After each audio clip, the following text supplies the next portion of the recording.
Hello friends, good morning. Mathematics classes में आपका स्वागत है। आज हम आपको बताएंगे, देखो, संख्या पद्धति, नंबर सिस्टम।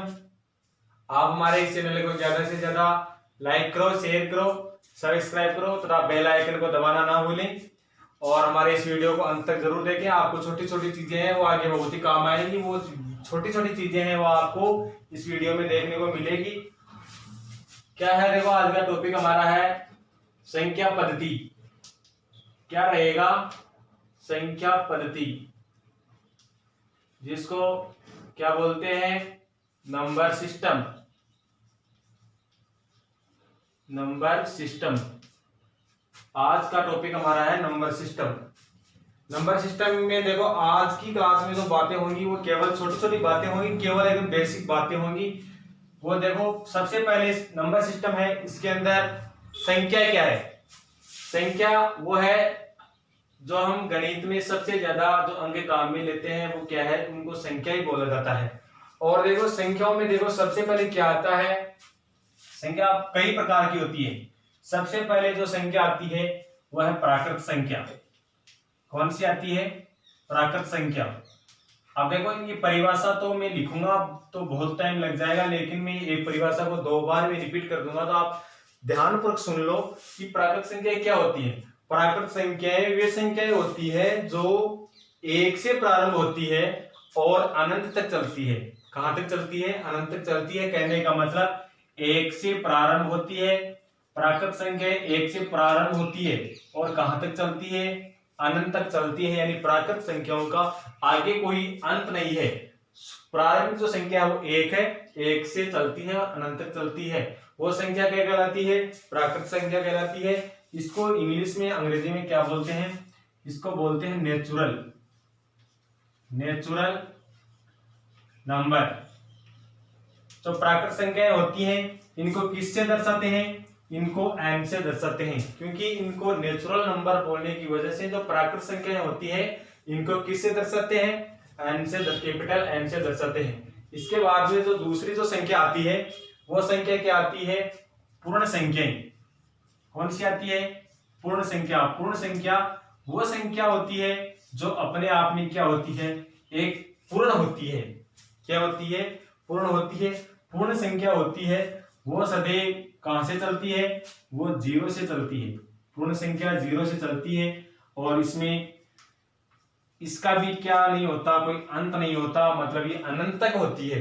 और इसको पूर्ण जो संख्या होती है इसको इंग्लिश में बोलते हैं होल नंबर। इसको किसे दर्शाएंगे? इसको दर्शाएंगे WC। कहने का मतलब पूर्ण संख्या में, प्राकृत संख्या और पूर्ण संख्या में अंतर किस बात का है? पूर्ण संख्या में शून्य को और शामिल कर दिया। शून्य को शामिल कर दिया तो अब ये कौन सी संख्या मानी जाएंगी? पूर्ण संख्या मानी जाएंगी। शून्य को हटा दिया जाए तो ये कौन सी संख्या मानी जाएगी? प्राकृत संख्या मानी जाएगी। आप देखो, आगे आती है कौन सी? पूर्णांक संख्या। तीसरी है क्या है? पूर्णांक संख्या। इसको क्या बोलते हैं? देखो, इसको बोलते हैं इंटीजर। क्या बोलते हैं? इंटीजर्स बोलते हैं इनको। पूर्णांक संख्याएं कौन सी होती हैं? पूर्णांक संख्याओं में जो पूर्ण संख्याएं दे रखी है इनका ऋणात्मक रूप होता है, वो भी इनमें क्या होता है? शामिल होता है। कहने का मतलब पीछे अनंत की हो, यानी जो शून्य होता है वो तो शामिल होता ही होता है। जो आगे की जो धनात्मक संख्याएं होती हैं वो भी इसमें शामिल होती हैं। साथ में क्या होता है? जो ऋणात्मक संख्याएं होती है, जो नेगेटिव जो संख्याएं होती है वो भी कहां तक? अनंत तक। यानी कि शून्य और ऋणात्मक और धनात्मक दोनों प्रकार की जो संख्याएं शामिल होती हैं वो संख्याएं कौन सी संख्याएं मानी जाती हैं? पूर्णांक संख्याएं मानी जाती हैं। और इनको किससे दर्शाते हैं? इनको I से दर्शाया जाता है। इसके बाद में जो संख्या आती है वो कौन सी आती है? परिमेय संख्या। कौन सी संख्या आती है? परिमेय संख्या। परिमेय संख्या। परिमेय संख्या होती है उसको क्या बोलते हैं? देखो, इंग्लिश में रेशनल नंबर। क्या बोलते हैं? Rational number. रेशनल नंबर बोला जाता है इनको। अब परिमेय संख्या कौन सी होती है? परिमेय संख्या वे संख्या होती है जिनको हम p बटा q के रूप में लिख सकते हैं। कि मतलब कहने का मतलब जिसमें एक क्या होता है, अंश दिया हुआ होता है और एक हर दिया हुआ होता है, और वो p बटा q रूप में होती है। और कहने का मतलब q का मान होता है वो कभी भी शून्य नहीं होता है। तो वो संख्या कौन सी संख्या कहलाती है? परिमेय संख्या कहलाती है। जैसे 2/5, इसमें देखो p का मान 2 है, q का मान 5 है। q का मान कभी भी शून्य नहीं होना चाहिए। तो वो जो संख्या होगी p बटा q के रूप में, वो संख्या कौन सी संख्या मानी जाएगी? परिमेय संख्या मानी जाएगी। नंबर सिस्टम में जो आगे जो संख्या आती है वो कौन सी आती है? अपरिमेय संख्या। कौन सी है? अपरिमेय संख्या। अपरिमेय संख्या होती है, इसको क्या बोलते हैं? इरेशनल नंबर बोलते हैं। क्या बोलते हैं? इरेशनल नंबर बोला जाता है। अब अपरिमेय संख्या होती कौन सी है? अपरिमेय संख्या वो संख्या होती है जिनको हम p बटा q के रूप में नहीं लिख सकते। जो p बटा q के रूप में होती है उसको तो परिमेय संख्या बोला जाता है। जो p बटा q के रूप में नहीं लिखी जा सकती वो संख्या कौन सी होती है? अपरिमेय संख्या होती है। जैसे √2 है, ये अपने आप में क्या है? अपरिमेय संख्या है। जैसे यहाँ पे √5 है, ये भी अपने आप में क्या है? अपरिमेय संख्या है। इसी तरीके से जो पाई होता है, जो ये भी क्या है? अपने आप में एक अपरिमेय संख्या है। लेकिन देखो याद रखने योग्य बात यह है, जो पाई दिया हुआ होता है और ऐसे पूछा कि आपको कि पाई परिमेय संख्या है कि अपरिमेय संख्या, तो क्या होगा? अपरिमेय संख्या होगा। और यदि पाई की जगह आपको इसका मान दे दिया जाए, क्या होता है पाई का मान? 22/7। आप पूछ लिया जाए कि बताओ 22/7 परिमेय संख्या है अपरिमेय संख्या, तो देखो ये p बटा q के रूप में है ना, तो ये कौन सी संख्या हो जाएगी? ये परिमेय संख्या हो जाएगी। पाई पूछा जाए तो ये कौन सी संख्या हो जाएगी? अपरिमेय संख्या हो जाएगी। इसके बाद में देखो अगली जो संख्या आती है वो आती है सम संख्या। कौन सी संख्या आती है? सम संख्या। इसको बोलते हैं इवन नंबर। सम संख्याएं कौन सी होती है? सम संख्याएं वे संख्याएं होती है तो कौन सी? जो संख्या 2 से पूर्ण क्या होती है? विभाजित होती है, यानी 2 का उसमें पूरा पूरा भाग जाता है, या फिर उसका जो इकाई अंक होता है वो 0 हो, या 2, 4, 6, 8, इनमें से कोई भी यदि एक अंक इकाई अंक के रूप में उस संख्या में विद्यमान है तो वो संख्या कौन सी संख्या मानी जाएगी? सम संख्या मानी जाएगी। और साथ में ही वो संख्या 2 से क्या होगी? पूर्णतः विभाजित होगी, तो वो संख्या कौन सी संख्या मानी जाएगी? सम संख्या मानी जाएगी। इसके बाद में आगे जो संख्या आती है वो संख्या क्या आती है? विषम संख्या। कौन सी संख्या है? विषम संख्या। विषम संख्या होती है, इसको क्या बोलते हैं? ऑड नंबर बोला जाता है। ऑड नंबर यानी कि विषम संख्या कौन सी होती है? विषम संख्या वो संख्या होती है जो 2 से विभाजित कभी नहीं होती। क्या नहीं होती? 2 से विभाजित नहीं होती, 2 का भाग उसमें नहीं जाता है पूरा पूरा, और साथ में ही उसका इकाई अंक होता है वो क्या होता है? देखो 1 हो सकता है, 3 हो सकता है, 5 हो सकता है, 7 हो सकता है, 9 हो सकता है। ये कौन सी संख्याएं मानी जाएंगी? जिसका इकाई अंक, यानी इसका तो इकाई अंक यदि यह रहे तो यह सम संख्या, और यदि ये इकाई अंक रहे तो वो कौन सी संख्या मानी जाएगी? विषम संख्या मानी जाएगी। वो 2 से कभी भी विभाजित नहीं होगी। इसके बाद में जो आगे जो संख्या आती है वो संख्या कौन सी आती है? अभाज्य संख्या। कौन सी आती है? अभाज्य संख्या। अभाज्य संख्या कौन सी संख्या होती है? इसको रूढ़ संख्या भी बोला जाता है। रूढ़ संख्या। रूढ़ संख्या। अभाज्य संख्या कौन सी होती है? अभाज्य संख्या वो संख्या होती है जिसमें एक तो उस संख्या का स्वयं का ही भाग जाता है, खुद का ही भाग जाता है, एक का भाग जाता है। यानी अभाज्य संख्या वो संख्या होती है, कहने का मतलब यह है कि उसमें या तो एक का भाग जाता है पूरा पूरा, या फिर दूसरा ऑप्शन क्या है? उस संख्या का स्वयं का ही भाग जाता है उसके अंदर। तो वो संख्याएं कौन सी संख्याएं होती हैं? अभाज्य संख्याएं होती हैं। जैसे एग्जांपल के तौर पर जैसे आपको पूछ लिया जाए 3 क्या है? अभाज्य संख्या है कि या नहीं है? अभाज्य संख्या से पहले ऐसे देखो 3 सम संख्या है, विषम संख्या, विषम संख्या है, तो हम सम और विषम तो पता लगा सकते हैं यहाँ पे।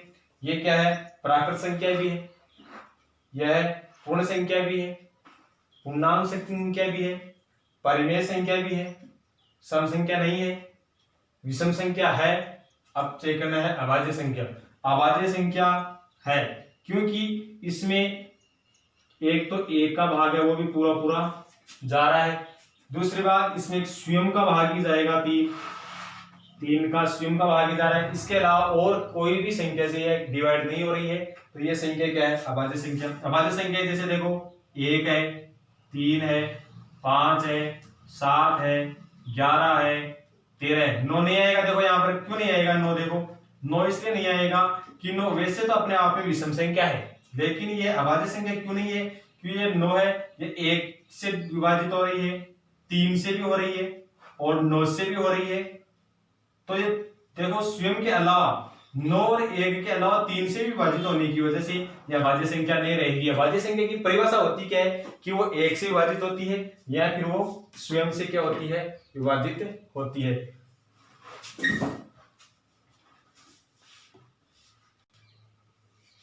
आगे देखो नंबर सिस्टम में आगे जो संख्या आती है वो संख्या है, देखो कौन सी, संयुक्त संख्या। कौन सी संख्या है, संयुक्त संख्या। अब जो संयुक्त संख्या होती है वो संख्या कौन सी होती है, संयुक्त संख्या वो संख्या होती है, देखो अभाज्य संख्या और संयुक्त संख्या ये दोनों आपस में जुड़ी हुई है। अभाज्य संख्या तो वो संख्या मानी जाती है जिसमें एक और स्वयं का ही भाग जाता है। जो संयुक्त संख्या होती है इसकी परिभाषा क्या बनती है, देखो संयुक्त संख्या वे संख्याएं होती हैं जिनमें एक के अलावा किसी दूसरी संख्या का भाग और पूरा पूरा जाए, तो वो संख्या क्या कहलाती है, संयुक्त संख्या। यानी एक के अलावा किसी दूसरी संख्या से और यदि वो संख्या विभाजित हो रही है तो वो संख्या कौन सी संख्या मानी जाती है, संयुक्त संख्या मानी जाती है। जैसे 4 है, अब ये 4 है, ये 1 से भी क्या है, विभाजित है, ये 4 है, यह 2 से विभाजित है, ये 4 है, यह स्वयं से विभाजित है। तो ये कौन सी संख्या है, देखो 1 से भी हो गई, स्वयं से भी हो गई, इसके अलावा किसी दूसरी संख्या से और यदि विभाजित हो रही है तो वो संख्या कौन सी संख्या मानी जाएगी, संयुक्त संख्या मानी जाएगी। इसके बाद में जो अगली जो संख्या आती है वो कौन सी आती है, भिन्न संख्या। कौन सी आती है, भिन्न संख्या।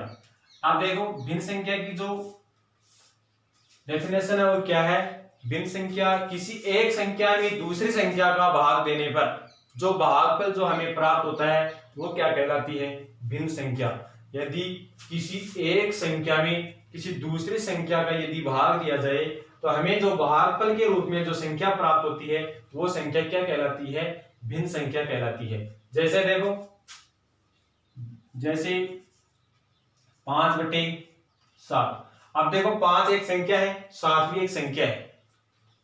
पहली संख्या यह दूसरी संख्या, ये पहली संख्या में दूसरी संख्या का भाग दिया जा रहा है, तो भागफल के रूप में हमें जो 5/7 हमें प्राप्त हो रहा है, तो यह संख्या कौन सी संख्या कहलाती है, भिन्न संख्या कहलाती है। भिन्न संख्या में देखो जो ऊपर की जो संख्या होती है इसको क्या बोलते हैं, अंश के, और जो नीचे की जो संख्या होती है इसको क्या बोलते हैं, हर बोलते हैं। भिन्न संख्या में ऊपर की जो संख्या होती है उसको क्या बोलेंगे, अंश। जो नीचे जो संख्या होती है इसको क्या बोलेंगे, हर।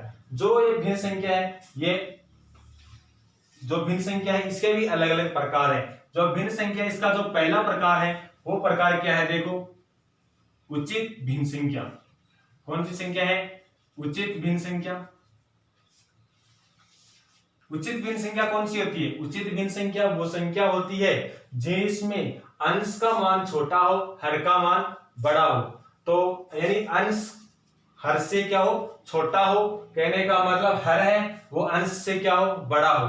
कहने का मतलब अंश ऊपर का मान बड़ा हो, नीचे ऊपर का मान छोटा हो, नीचे का मान बड़ा हो। जैसे मैंने लिख दिया 2/5, कहने का मतलब ऊपर की संख्या छोटी, नीचे की संख्या बड़ी। दूसरी बात कहने का मतलब यह है कि अंश का मान हर से क्या है, छोटा है। तीसरी बात कहने का मतलब यह है कि हर का मान है वो अंश से क्या है, बड़ा। कुल मिला के बात यह आती है सामने कि जो उचित भिन्न संख्या वो भिन्न होती है जिसमें ऊपर की संख्या होती है, अंश का मान होता है वो सदैव हर से क्या होता है, छोटा होता है। तो वो संख्या कौन सी संख्या मानी जाती है, उचित भिन्न संख्या मानी जाती है। इसके बाद में जो आती है वो है अनुचित भिन्न संख्या। कौन सी है? अनुचित भिन्न संख्या।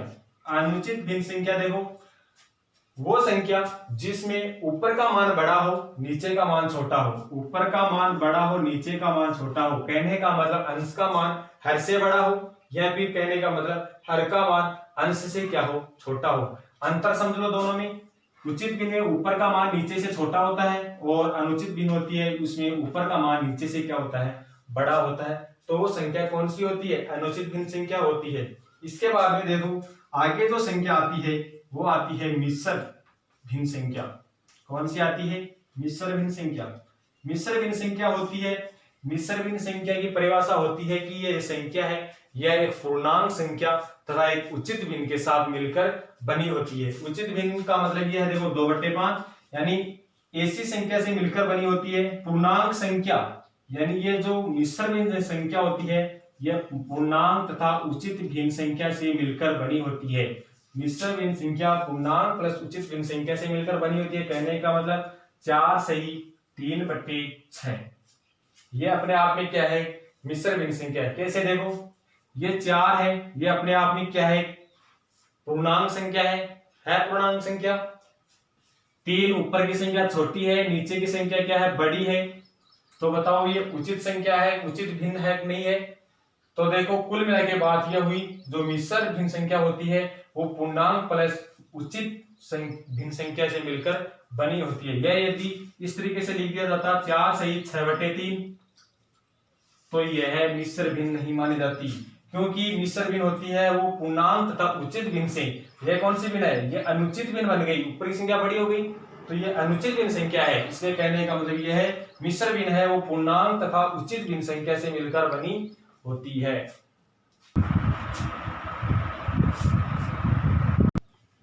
अब देखो नंबर सिस्टम में आगे जो संख्या आती है वो संख्या कौन सी है? देखो कौन सी भिन्न आती है? वो है दशमलव भिन्न।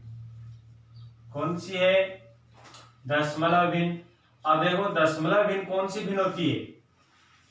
वो भिन्न संख्या जिसमें हर का मान क्या होता है? 10 होता है, या फिर 10 की घातों में होती है। जैसे देखो 0.6 यानी 0.6 ये क्या है? दशमलव भिन्न है। कैसे है कि इसको यदि हम सरल करते हैं तो इसको हम क्या लिखेंगे? 6/10। यानी कहने का मतलब ऐसी भिन्न संख्या जिसमें हर का मान क्या होता है? 10 होता है, या फिर 10 की घाताओं के रूप में यदि हर में कोई मान हो तो वो क्या रहेगी? दशमलव भिन्न संख्या रहेगी। जैसे 0.0007। तो इसका मतलब क्या हुआ? अब देखो इसमें तो हर में क्या था? 10 था, लेकिन दशमलव भिन्न संख्या वो भिन्न संख्या होती है जिसमें हर का मान या तो 10 हो या फिर 10 की घातों के रूप में कोई संख्या हो। तो 10 की घातों के रूप का मतलब क्या हुआ कि 10 हो सकता है, 10 स्क्वायर यानी 100 हो सकता है, 10 की घात 3 बराबर 1000 हो सकता है, 10 की घात 4 बराबर 10,000 हो सकता है। कहने का मतलब हर का मान क्या हो सकता है? 10 भी हो सकता है, 10 की घातों के रूप में भी कोई संख्या हो सकती है। तो ये देखो 7 है, और ये कितना है? देखो 1 2 3 4 यानी कहने का मतलब ये रहेगी, कहने का मतलब ये रहेगी 10,000 यानी 7/10,000। अब देखो यहाँ पे 2 पॉइंट के बाद में यदि 2 संख्या रहती तो 100 रहता, पॉइंट के बाद में 3 संख्या रहती तो 1000 हो जाता, पॉइंट के बाद में यदि 4 संख्या है तो 10,000 हो गए। यानी कहने का मतलब ये भी क्या है? 10 की घात के रूप में है, 10 की घात 4 के रूप में हर में दे रखा है। इसके बाद में आता है देखो गणित के अंदर जो नंबर सिस्टम का जो टॉपिक होता है इसके अंदर जो संख्याएं होती हैं उनको सरल करने का जो तरीका होता है वो क्या होता है? देखो BODMAS। इसका मतलब होता है जो गणित के जो नंबर सिस्टम के जो टॉपिक में जो सवाल होता है उसको इस तरीके से इसको हल किया जाता है। अब देखो इसमें जो B होता है इसका मतलब होता है बॉर्डर। क्या होता है? बॉर्डर। अब बॉर्डर का मतलब समझते हो आप? कोष्टक से है। किससे है? कोष्टक से है। ऑफ का मतलब यह ओ का मतलब होता है ऑफ। ये क्या है? इसका कोई मतलब नहीं होता है।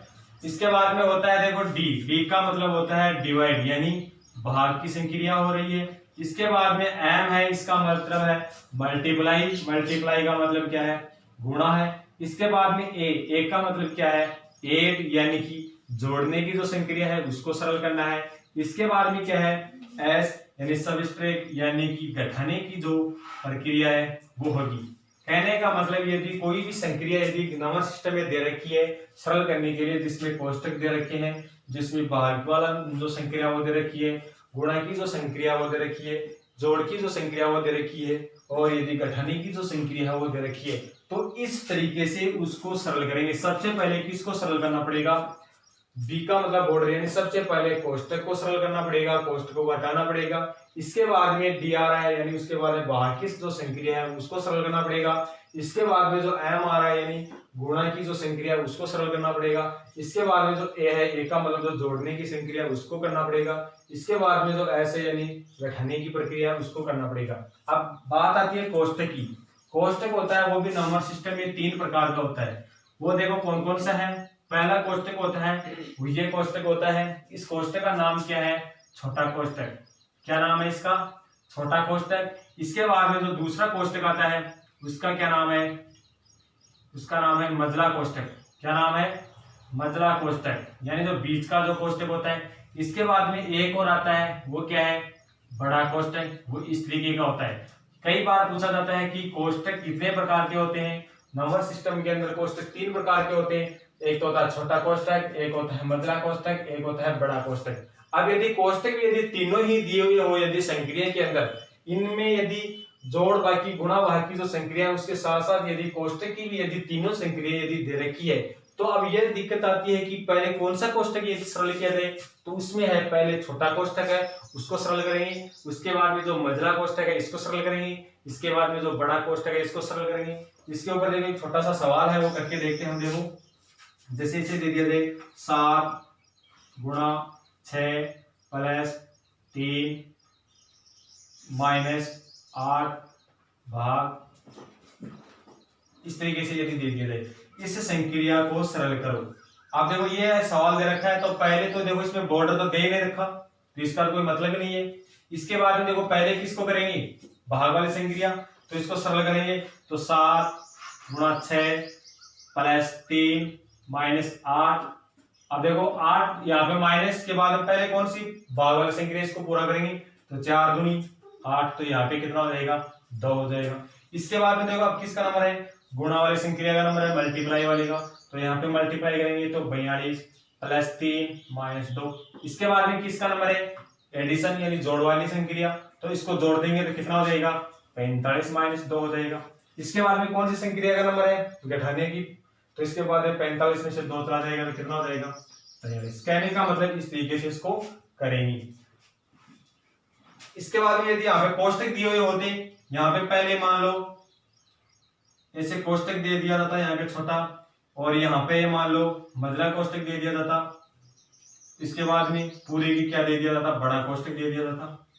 इस तरीके से यदि प्रश्न दिया हुआ होता तो सबसे पहले इस कोष्टक को सरल करना, इसके बाद में मझला कोष्टक को सरल करना, इसके बाद में बड़े कोष्टक को हल करना। इस तरीके से इसको हल किया जाता। हमारे इस चैनल को ज्यादा से ज्यादा लाइक करो, ज्यादा से ज्यादा इसको शेयर किया करो, और इसको सब्सक्राइब करना मत भूला करो।